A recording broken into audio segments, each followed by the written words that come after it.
ఎప్పటికైనా సొంతం. రాదురా ఏ విజయం నీ కోసం నా కోసం, ఎటుపోదురా నువ్వు చేసిన కష్టం ఎప్పటికైనా సొంతం.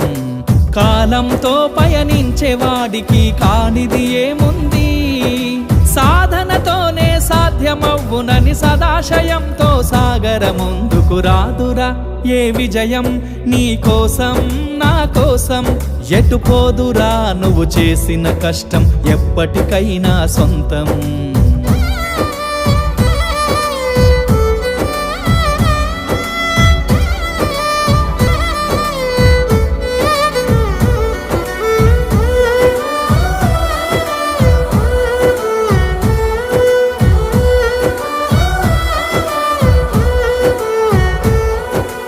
ఆకాశంలో అలలాగా పోయే ఆ పక్షులనే చూడు, అనుకున్న గమ్యం